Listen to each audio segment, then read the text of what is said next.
সরকার পতনের ১ বছর পার হলেও আওয়ামী লীগ এখনও শেখ হাসিনার পতনকে ব্যাখ্যা করছে ষড়যন্ত্রের আদলে। তাদের দাবি, দেশি বিদেশি শক্তির সম্মিলিত পরিকল্পনায় শেখ হাসিনার সরকারকে হটানো হয়েছে। আর এই ষড়যন্ত্রের কেন্দ্রবিন্দুতে রয়েছে লন্ডনে অবস্থানরত বিএনপি নেতা তারেক রহমান।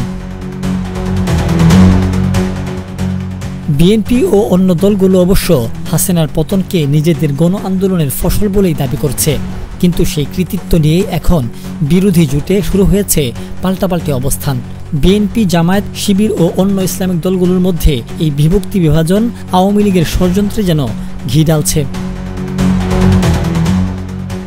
আওয়ামী লীগ বলছে, এই রাজনৈতিক শক্তিগুলোর অতীত রেকর্ড জঙ্গিবাদ ও সহিংসতায় ভরা, ফলে তাদের ক্ষমতায় প্রত্যাবর্তন দেশ ও গণতন্ত্রের জন্য হুমকি হয়ে দাঁড়াবে।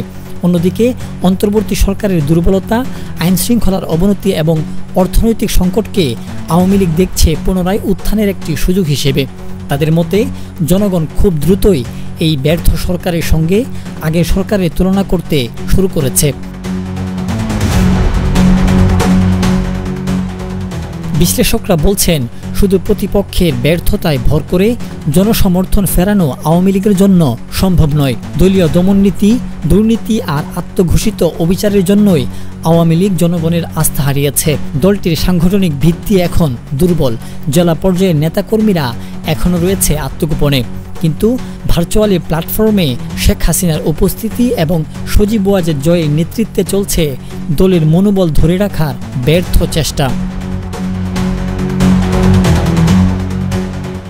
গোপালগঞ্জে ছাত্রদের কর্মসূচিতে সাময়িক উত্তেজনা দেখা গেলেও সারা দেশে টানা ধরপাকড় ও নজরদারিতে বিপর্যস্ত দলটির দলীয় কাঠামো। নির্বাচনকে সামনে রেখে আরেকটি বড় উদ্বেগ, মানবতা বিরোধী অপরাধে মামলা, নিবন্ধন স্থগিত, নৌকা প্রতীক বাতিল সহ আওয়ামী লীগের জন্য নির্বাচন কার্যত নিষিদ্ধ হয়ে উঠছে। নেতারা আশঙ্কা করছেন, এমনকি স্বতন্ত্র প্রার্থী হিসেবেও প্রতিদ্বন্দ্বিতা করা কঠিন হয়ে উঠতে পারে। তবে বিশ্লেষকদের দাবি, আওয়ামী লীগ যদি নিজেদের ভুল স্বীকার না করে কোনো অনুশোচনাও না দেখায়, তাহলে জন আস্থা ফিরে পাওয়া তাদের জন্য কঠিন থেকে কঠিনতর হয়ে উঠবে। আনোয়ার শাহ, সংবাদ সারাদিন।